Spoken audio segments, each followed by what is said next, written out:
The goal of this presentation is to provide context to my play Two Big Black Bags, centered around the 1982 Malvinas-Falklands War, for everyone involved in this project, from actors to designers to audiences. I will weave autobiography with history, politics with cultural critique, and my perspective as an artist, a playwright, a scholar, the maker of a film, and someone whose relationship to the Malvinas Islands took many unexpected turns. For those of you involved in bringing this play to life, I hope this will provide a dramaturgical context beyond Google and Wikipedia, stimulate your imaginations, and support you in this journey. For audiences watching, my wish is that this presentation enriches your perspective of the play, whether you come across this before or after watching the show. I was 6 when the Argentine military decided to appeal to an old anti-colonial cause to incite patriotic feelings and regain popularity. The US-backed military dictatorship had been in power since 1976, the year I was born. Having left 30,000 people disappeared. On April 2, 1982, the armed forces, composed mainly of young conscripted soldiers with no training, landed on the Malvinas, an archipelago 370 miles off of Patagonia that had been occupied by the British since 1833. I was starting first grade and our teacher steered us to support the repossession of the islands by the military and sing against Margaret Thatcher. I couldn't articulate my feelings into thoughts, but I remember being confused by the excitement of the adults around me, knowing that the military had killed one of my parents' friends and that the conscripted soldiers, although they were grown-ups, were so young. One of my earliest childhood memories is one of my mom arranging my hair into 2 pigtails before school and crying while the radio gave the news of the sinking of the General Belgrano cruise ship, a war crime in which more than 300 Argentines lost their lives, almost half of the total casualties in the war. 2 decades later, I was studying at Rutgers and had to choose a dissertation topic for my PhD in Latin American literature. The Falklands War crystallized as the most important event to have shaped my political worldview. It was a widely overlooked topic, and little had been written about the literature produced in its aftermath. In the next few years, I traveled to the islands so I could write an epilogue for my dissertation, a sort of travel diary to complement the scholarly work. I ended up meeting 2 ex-combatants, former conscripted soldiers, who were returning to the islands for the first time in 25 years, and I followed them around with a little video camera I had brought with me just in case I wanted to film the penguins or something interesting came up. I finished my dissertation. I started working on a documentary based on the many hours of footage captured on that trip. I published a book on the fictions of the war based on my dissertation.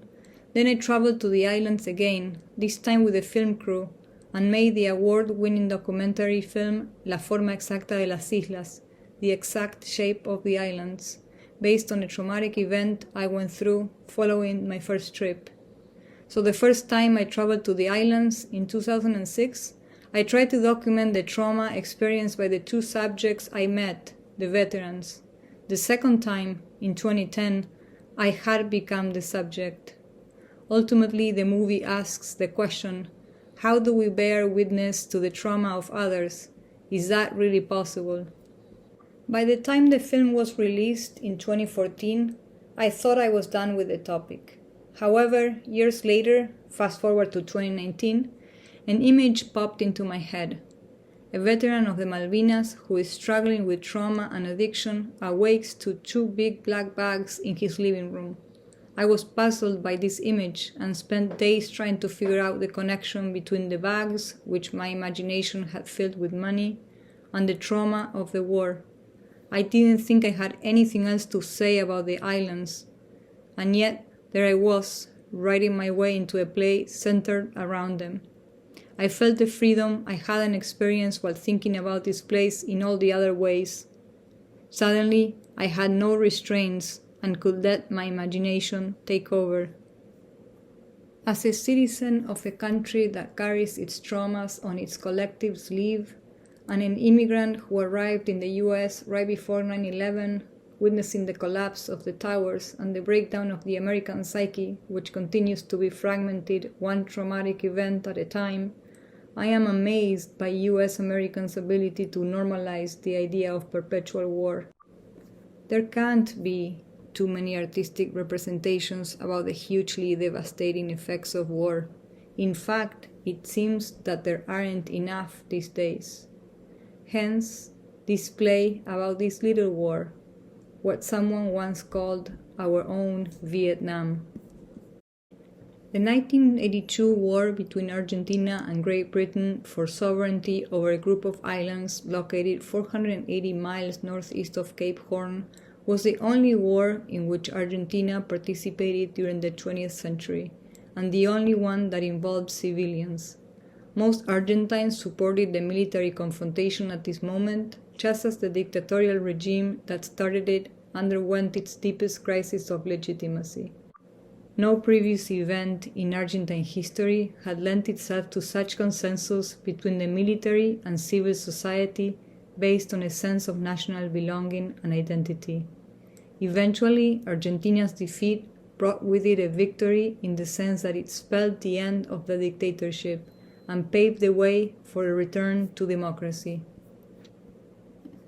Not only did the war leave over 1,000 Argentines dead, more than 649 career and conscripted soldiers died in the conflict and a few more hundred committed suicide, it also left many unresolved questions that they were soon to be addressed by a rich body of novels, short stories, poems, films. The term Malvinas has become the metonymy that since 1982 signifies the War of Malvinas.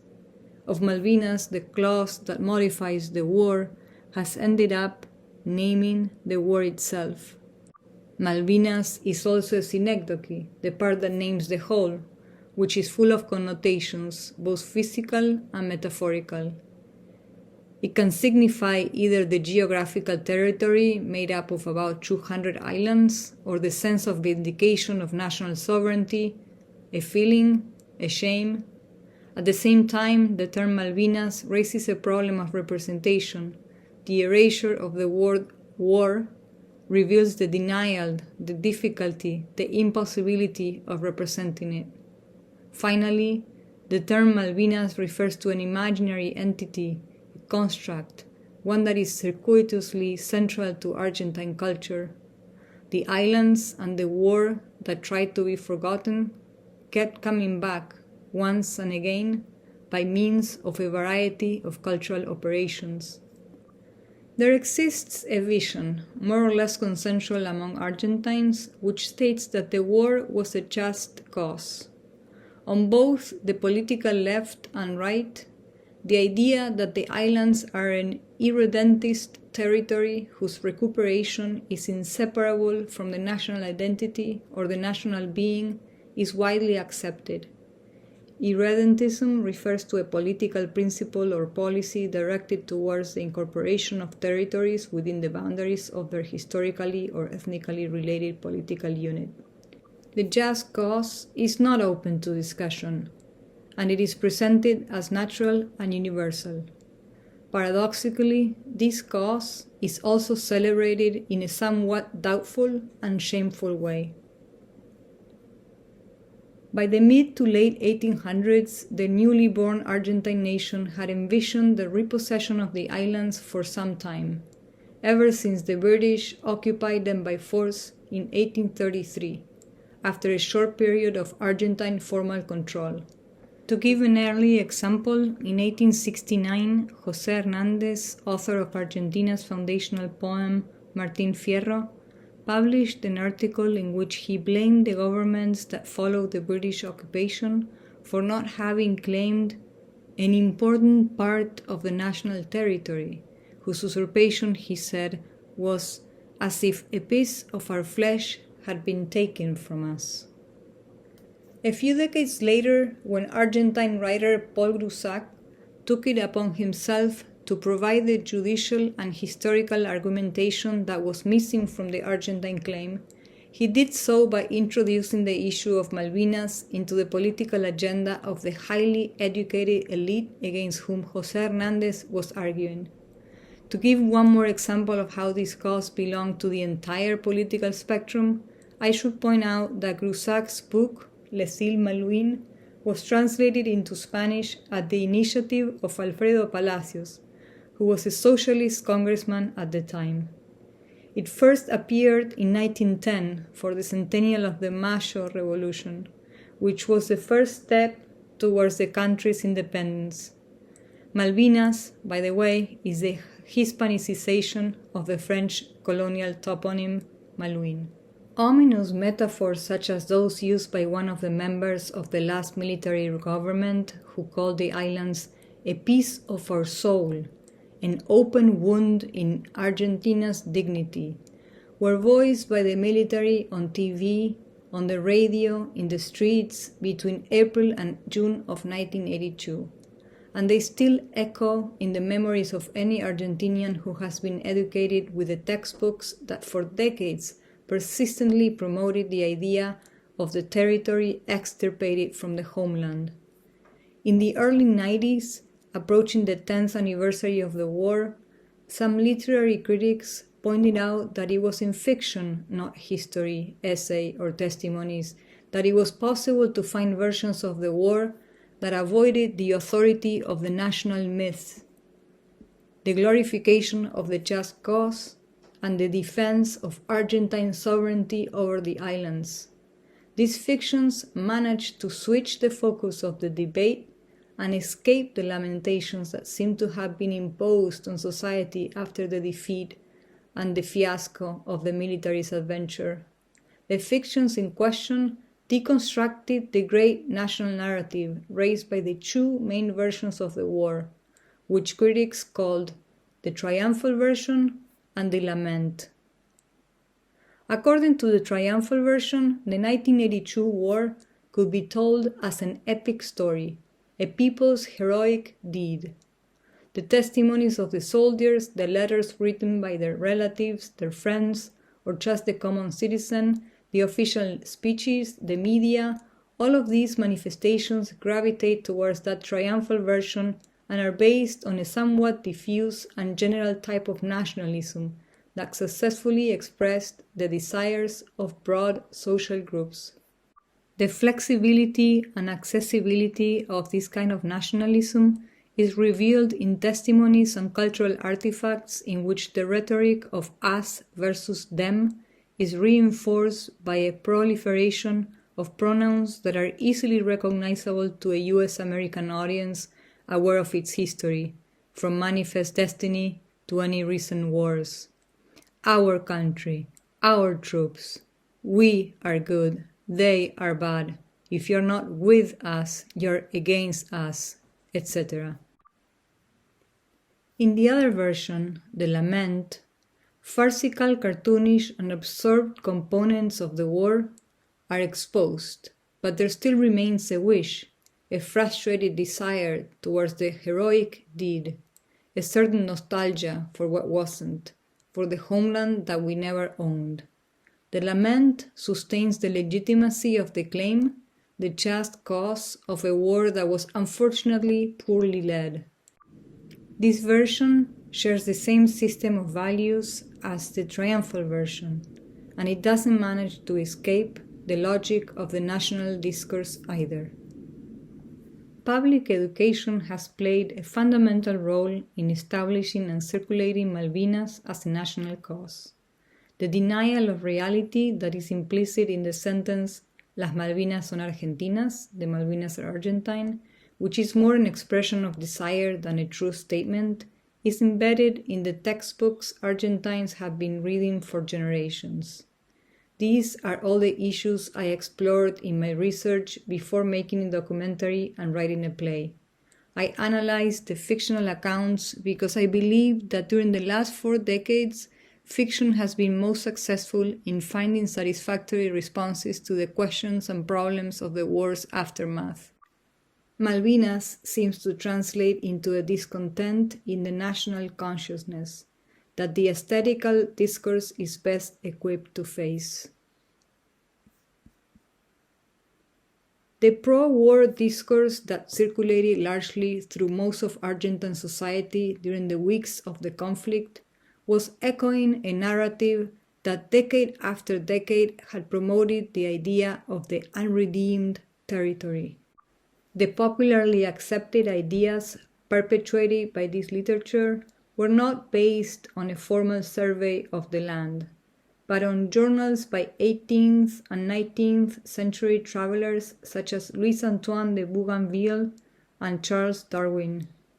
If prior to 1982, the Falklands constituted a mythical space that any Argentine schooled under continuous authoritarian or military regimes had to be ready to defend with his own blood, after the war, the islands gained materiality. They became a real place in which blood had actually been shed, a real space where, under the conditions imposed by the defeat, it was for a long time prohibited for any Argentinian to set foot. I believe that those perspectives, the mythical and the material, exist under a nostalgic imperative, just like with the great wars and the great nationalisms of the 20th century, which bear a nostalgic longing for a lost homeland. On the islands, any references to Argentina are either forced by the weight of tragedy, the remnants of the war are there in the barren battlefields, or by the need to display a uniform image of those who shed their blood for their nation. When it comes to the Argentine cemetery of Darwin in East Falkland, Soledad in Spanish, Argentine history takes another creepy twist. If the names of thousands of disappeared, killed by the dictatorship, put in evidence the lack of graves, in the case of the soldiers died in Malvinas, it is the other way around. The graves are present, but the names are missing. The Spanish and French names that populate the maps of both main islands suggest the connection to the old colonial powers that once set foot on these lands never inhabited by indigenous peoples. We know that when the different European explorers of the 17th and 18th centuries set foot on the islands, they didn't find a native population.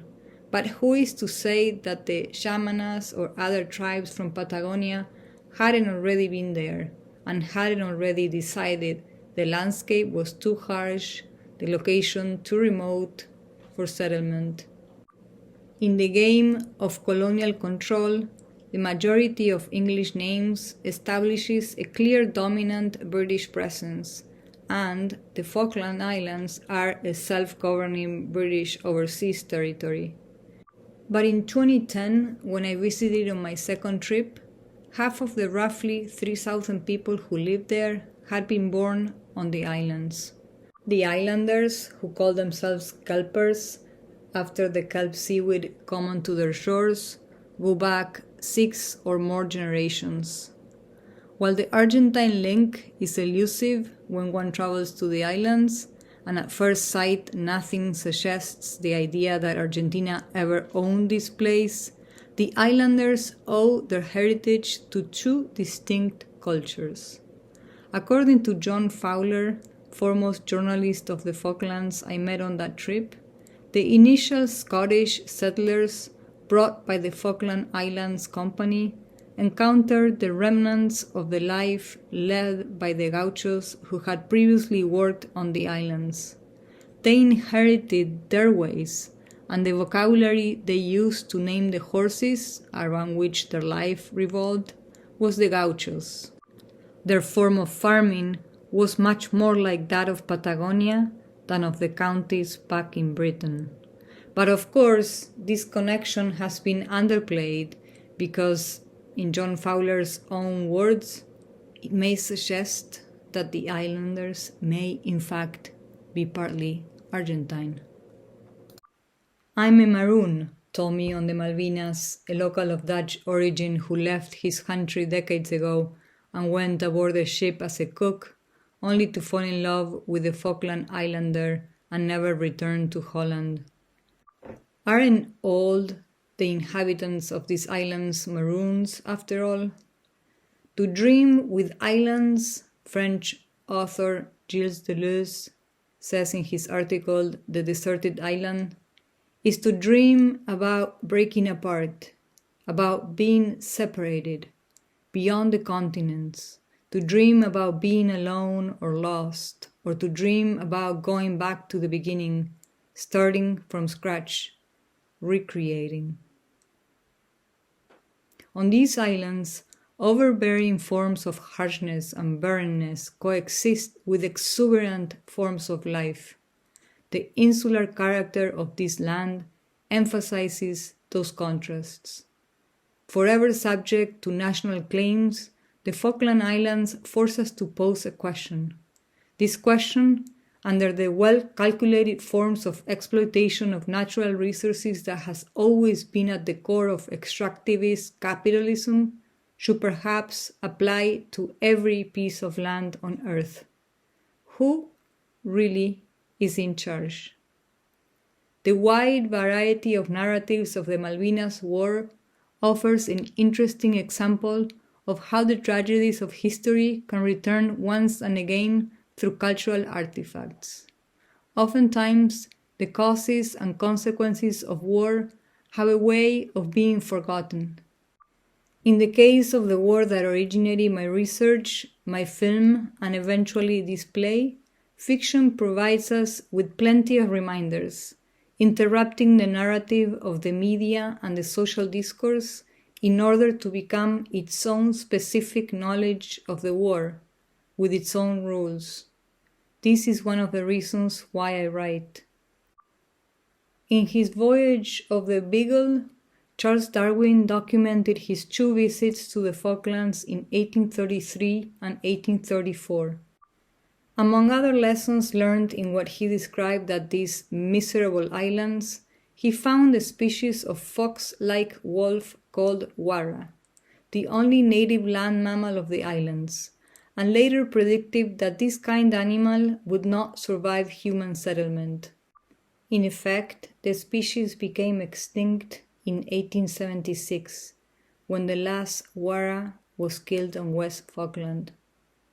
Perhaps the image of the gentle wara looking at us from a remote place and time is more productive as a nostalgic turn than the one that incites, in loud nationalistic tones, to long for a home that we never owned.